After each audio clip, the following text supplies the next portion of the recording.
Channel पर मैं छाया ma'am सभी बच्चों का वेलकम करती हूँ और आपको बताना चाहती हूँ कि ये चंद कागज़ के टुकड़े, ये चंद डिग्रियाँ किसी भी बच्चे की काबिलियत का पैमाना नहीं होते।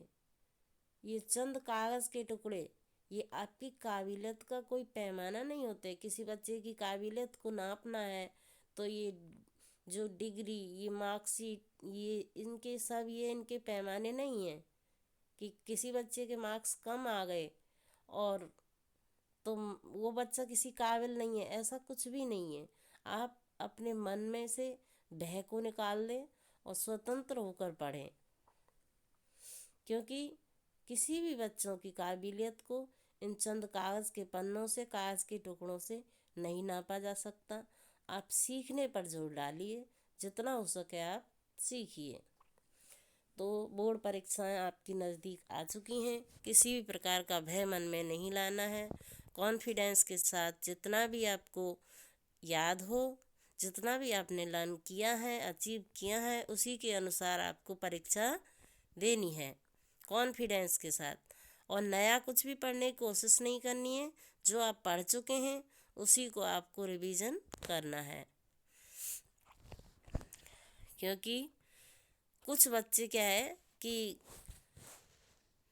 कैसी भी परिस्थिति, आपको विकट से विकट परिस्थिति अपने माता पिता, अपने अध्यापकों को बताएं और उसका समाधान आपको अवश्य मिलेगा।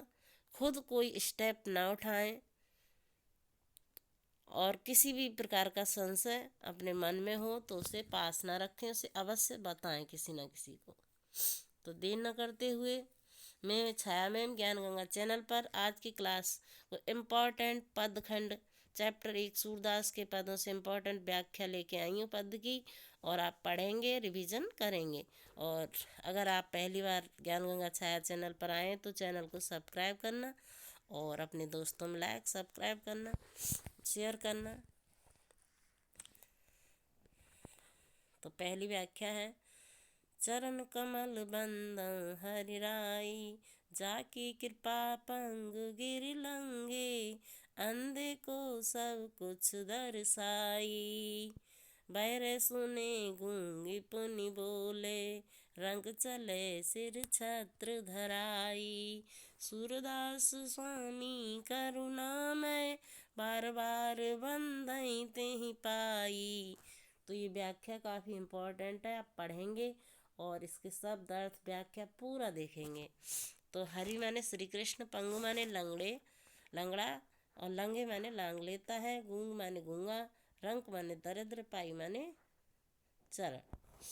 संदर्भ कैसे लिखेंगे आप बोर्ड परीक्षा में कि यह पदखंड श्री सूरदास द्वारा रचित हमारे पाठ्य पुस्तक हिंदी के काव्य खंड से संकलित पद नामक शीर्षक से उद्गृत है।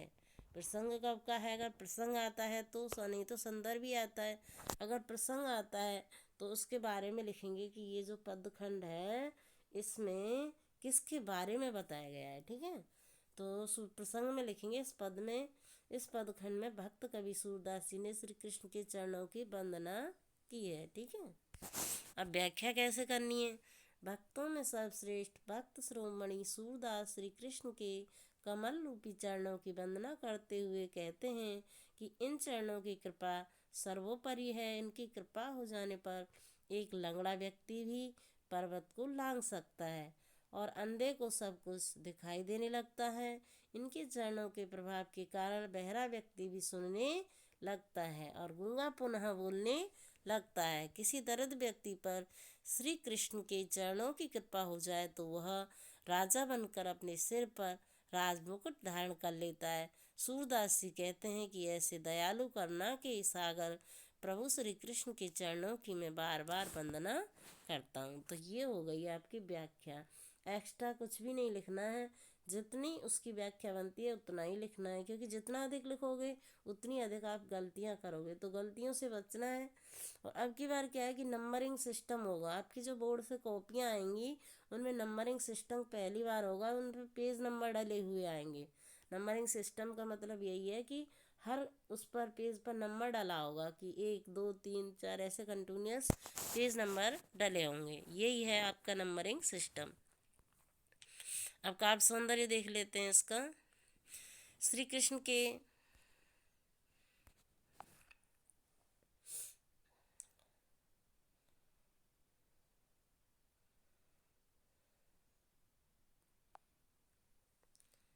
श्री कृष्ण के चरणों को श्री कृष्ण के चरणों को श्री कृष्ण से भी महान बताया। कवि का भक्ति भाव अनुकरणीय है। दूसरा क्या है कि भाषा साहित्यिक ब्रज भाषा है। कौन सी है? साहित्यिक ब्रज भाषा है। शैली मुक्तक है, शैली मुक्तक है। छंद गेयपद है, छंद गेयपद है। रस भक्त है, भक्ति है इसमें। ठीक है, तो ये हो गए आपके काव्यगत सौंदर्य। चलो आगे देखते हैं। शब्द शक्ति लक्षणा है, क्योंकि लक्षण के माध्यम से ही हमने इसका अर्थ किया। गुण प्रसाद है अलंकार, चरण कमल में रूपक, पुनरुक्ति प्रकाश अलंकार है। व्याख्या नंबर 2 देख लेते हैं। काफ़ी इम्पोर्टेंट व्याख्या है, इम्पोर्टेंट बच्चों लेके आई हूँ मैं। और आप अगर इनको ध्यान से पढ़ लेंगे ना तो आपकी अच्छे से अच्छे मार्क्स आएंगे इसमें।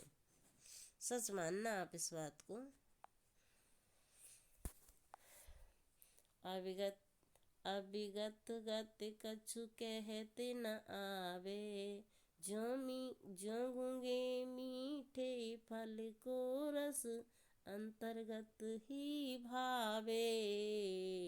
अवगत गत कछु कहते न आवे, परम स्वाद सब ही सुनिरंतर, अमित तो से उपजावे। मन वाणी को अगम अगोचर, सो जाने जो पावे।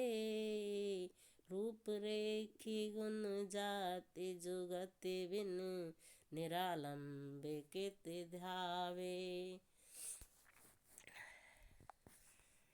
तो अब देख लेते इसकी व्याख्या। ठीक है, शब्द अर्थ अभिगत माने निराकार ब्रह्म, गति माने दशा, अंतर्गत हृदय में अंदर ही अंदर, भावे माने अच्छा लगता है, परम माने बहुत अधिक, अमित माने अधिक, तोष माने संतोष, उपजावे उत्पन्न करता है। अगम माने पहुँच से बाहर, अगोचर माने जो इंद्रियों से परे हो, रेख माने आकृति, जुगत माने युक्ति, निरालम माने बिना किसी सहारे के, धावे माने दौड़ लाते दौड़े। ठीक है, धावे माने दौड़े। और धावे माने क्या है? दौड़े। ताते माने इसलिए, सगुन माने सगुण ब्रह्म। संदर्भ यह पद खंड सूरदास द्वारा रचित हमारे पाठ्य पुस्तक हिंदी काव्य खंड से संकलित पद नामक शीर्षक से उद्गृत है। ठीक है, हिंदी के काव्य खंड में संकलित पद नामक शीर्षक से उद्गृत है। अब प्रसंग देख लेते हैं। यह पद खंड सूरदास जी निर्गुण ब्रह्म की उपासना में, निर्गुण ब्रह्म की उपासना आने वाली कठिनाइयों का वर्णन इसमें किया है तथा सगुण ईश्वर अर्थात श्री कृष्ण भगवान की लीला के गान को श्रेष्ठ बताया है। अगर आता है प्रसंग तो लिख देना, नहीं आता है तो कोई बात नहीं है, संदर्भ और व्याख्या आप कर देना। अब देखते हैं व्याख्या इसकी। व्याख्या देख लेते हैं बच्चों, व्याख्या देखते हैं। भक्ति शिरोमणि सूरदास जी कहते हैं कि निर्गुण ब्रह्म का वर्णन करना बहुत कठिन है। उसकी स्थिति के बारे में कुछ भी नहीं कहा जा सकता है। उस निर्गुण ब्रह्म की उपासना का आनंद किसी व्यक्ति के लिए उसी प्रकार अवर्णीय है जिस प्रकार गूंगे व्यक्ति के लिए मीठे फल का स्वाद बखान करना। जिस प्रकार गूंगा व्यक्ति मीठे फल के स्वाद को मुंह से कहकर प्रकट नहीं कर सकता, वह मन ही मन उसके आनंद का अनुभव करता है, उसी प्रकार से निर्गुण ब्रह्म के भक्ति के आनंद का केवल अनुभव किया जा सकता है, उसे मुख द्वारा प्रकट नहीं किया जा सकता, अर्थात इसकी महत्ता का बखान नहीं किया जा सकता है। यद्यपि निर्गुण ब्रह्मा की प्राप्ति से अत्यधिक आनंद प्राप्त होता है और उसके उपासक को उसमें असीम संतोष भी प्राप्त होता है, परंतु वह हर एक व्यक्ति के सामर्थ्य से बाहर की बात है, क्योंकि उसको इंद्रियों से नहीं जाना जा सकता। निर्गुण ब्रह्म का ना कोई रूप है, ना कोई आकृति, ना उसकी कोई निश्चित विशेषता है, ना उसकी जाति है, और ना ही वह किसी जतन से प्राप्त किया जा सकता है। ऐसी स्थिति में भक्त का मन बिना किसी आधार के कहा भटकता रहेगा, क्योंकि निर्गुण ब्रह्म सभी प्रकार से पहुँच से बाहर है। इसलिए सभी प्रकार से विचार करने के बाद ही सूरदास जी निर्गुण श्री कृष्ण की लीला के पद का गाना अधिक उचित समझा है। अतः श्री कृष्ण ही हम सब के लिए ब्रह्म है। अब इसका काव्यगत सौंदर्य देख लेते हैं। काव्यगत सौंदर्य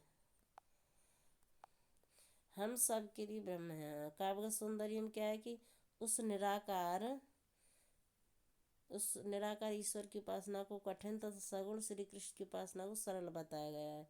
भाषा साहित्यिक ब्रज है, शैली मुक्तक है, छंद गेय पद है, रस भक्ति और शांत रस है इसमें। ठीक है, आगे देखते हैं। अलंकार अगम अगोचर तथा जाति जुगत में अनुप्रास अलंकार है। ठीक है, आ की आवृत्ति अगम अगोचर हुई है, जाति जुगत में जा की आवृत्ति हुई है, अनुप्रास अलंकार है। सविविध पद गावे में हेतु अलंकार है। ठीक है, गुण प्रसाद है। अब नेक्स्ट वाक्य देख लेते हैं। किलकत कान घुटुर बन आवत, मन में कनक नंद के आंगन, बिंब पकर बेधावत, कबहु निरखे हरि आप छाह को, कर सो पकिरन चाहत।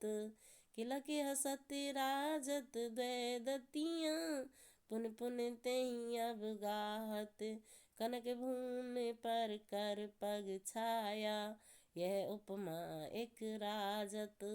करि कर प्रतिपद प्रति मन वसुधा, कमल बैठ की साजत। बाल दशा सुख निरखि जसोदा, पुन पुन नंद बुलावते, अचरा तर ले ढाके सूर्य के, प्रभु को दूध पियावत। तो शब्दार्थ आप देख लेना इसकी। ठीक है, संदर्भ में यह पदखंड सूरदास द्वारा रचित पाठ्य पुस्तक हिंदी काव्य खंड से संकलित पद नामक शीर्षक से उद्गृत है। ठीक है, प्रसंग अगर पूछता है तो कर देना, नहीं तो व्याख्या। भक्त श्रोमणी कवि सूरदास जी श्री कृष्ण के सौंदर्य बाल लीलाओं का वर्णन करते हुए कहते हैं कि बालक कृष्ण जब घुटनों के बल चलने लगे हैं, राजा नंद का आंगन सोने का बना हुआ है और उसमें मणियाँ जड़ी हुई हैं। उस आंगन में श्री कृष्ण घुटनों के बल चलते हैं तो किलकारी मारकर भी हंसते हैं और अपना प्रतिबिंब पकड़ने के लिए दौड़ते हैं। जब वे किलकारी मारकर हंसते हैं तो उनके मुख से आगे के 2 दांत शोभा देते हैं। उन दांतों के प्रतिबिंब को भी वे पकड़ने का प्रयास करते हैं। उनके हाथ पैरों की छाया उस सोने के फर्श पर ऐसी प्रतीत होती है मानो प्रत्येक मणि में उनके बैठने के लिए पृथ्वी ने कमल के आसन सजा दिए हों, अथवा प्रत्येक मणि पर उनके कमल जैसे हाथ पैरों का प्रतिबिंब पड़ने से ऐसा लगता है कि पृथ्वी पर कमल के फूलों का आसन बिछा हुआ हो। श्री कृष्ण की बाल लीलाओं को देखकर माता यशोदा जी बहुत आनंदित होती है और बाबा नंद को बार बार वहाँ बुलाती है। उसके बाद माता यशोदा सूरदास के प्रभु बालक श्री कृष्ण को अपने आंचल से ढककर दूध पिलाने लगती है। काव्यगत सौंदर्य देख लेते हैं इसका। काव्यगत सौंदर्य में क्या क्या आता है। काव्यगत सौंदर्य में प्रस्तुत खंड में श्री कृष्ण की सहज स्वाभाविक बाल लीलाओं का सुंदर और मनोहारी वर्णन किया गया है। ठीक है, भाषा लिख देंगे, मधुर ब्रज भाषा है, शैली मुक्तक है, छंद गेय पद है और रस है इसमें वात्सल्य रस है। ठीक है, वात्सल्य रस है और वात्सल्य तो रस हो गया और गुण प्रसाद और माधुर्य है। अलंकार किलकत कान द्वैदतियाँ प्रतिपद प्रतिमन से अनुप्रास अलंकार है।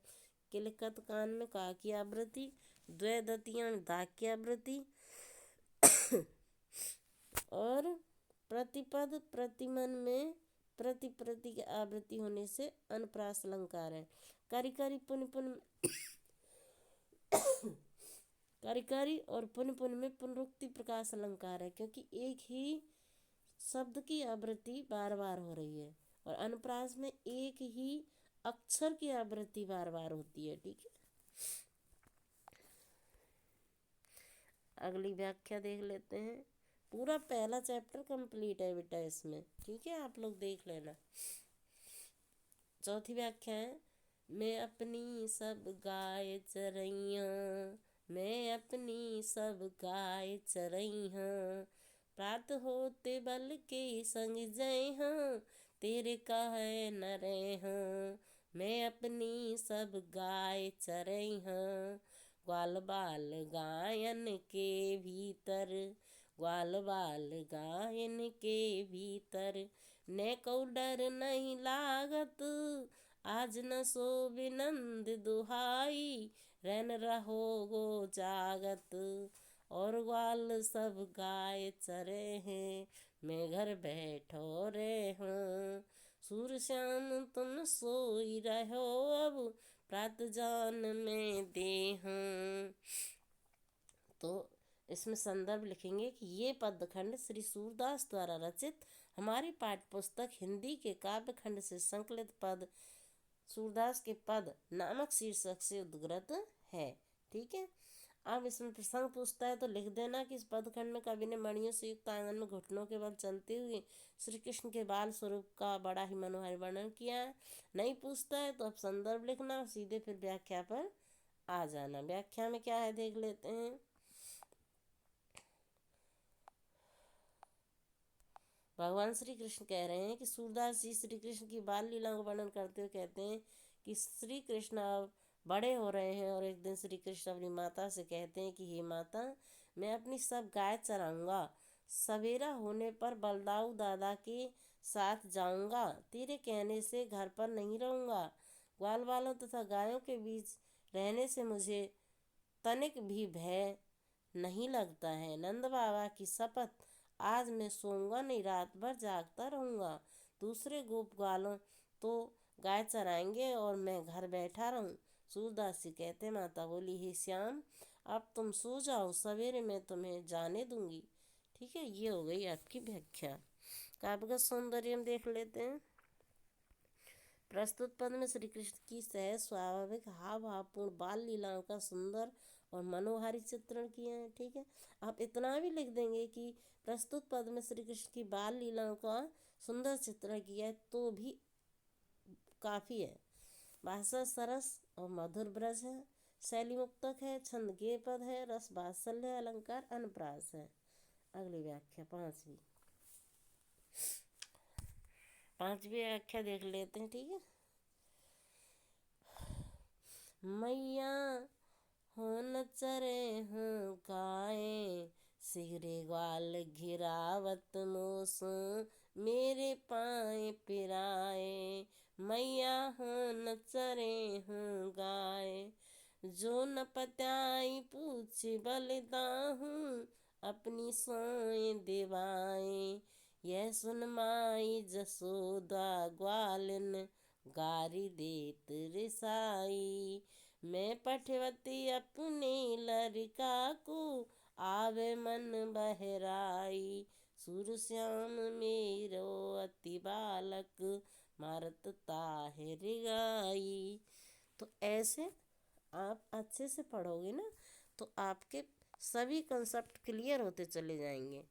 देख लेते हैं संदर्भ। यह पदखंड से सूरदास द्वारा रचित हमारी पाठ्य पुस्तक हिंदी काव्य खंड में संकलित पद नामक शीर्षक से उद्गृत है। फिर व्याख्या पर आ जाएंगे आप लोग।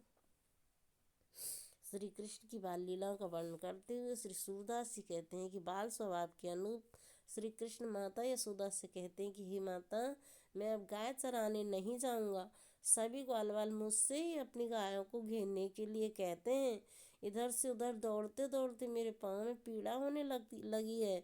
यदि तुम्हें मेरी बात का विश्वास न हो तो बलराम को अपनी सौगंध दिलाकर पूछ लो। यह सुनकर माता यशोदा ग्वाल वालों पर बहुत गुस्सा करती है और उन्हें गाली देती है। सूरदास जी कहते हैं कि माता यशोदा कह रही है कि मैं तो अपने पुत्र को केवल मन बहलाने के लिए वन भेजती हूँ और ये ग्वाल वाल उससे इधर उधर दौड़ा कर गायों को घिरवाते हैं। अब काव्य सौंदर्य देख लेते हैं। प्रस्तुत पदखंड में बालक श्री कृष्ण की दुख भरी शिकायत का वर्णन किया गया है। ठीक है, दुख भरी शिकायत का वर्णन कौन कर रहे हैं? भगवान श्री कृष्ण कर रहे हैं। ठीक। और भाषा सरल स्वाभाविक विरज है, शैली मुक्तक है, छंद गेयपद है, रस वात्सल्य है, अलंकार पाए पिराय तथा सूर्य में अनुप्रास अलंकार है, गुण माधुर्य है। ठीक है। आगे बस ये व्याख्या थी आज की। पहले चैप्टर की जो भी व्याख्या बनती हैं मैंने कंप्लीट करवा दी हैं। फिर नेक्स्ट संस्कृत के लेके आऊँगी, जो हार्ड चैप्टर हैं उन सब की व्याख्या में लेके आऊँगी। आप धीरज रखें और ना थोड़ा सा सब्सक्राइब करें आप चैनल को, अगर पसंद आते हैं तो आपको, और बच्चों से सब्सक्राइब करवाएं। जो जिन बच्चों को नहीं मालूम है उनकी हेल्प करें, उन्हें बताएं और उनसे भी आप सब्सक्राइब करवाएं। ठीक है, तो मिलते हैं किसी नेक्स्ट क्लास के साथ। पढ़ते रहिए, मुस्कराते रहिए। तब तक के लिए नमस्कार, जय हिंद।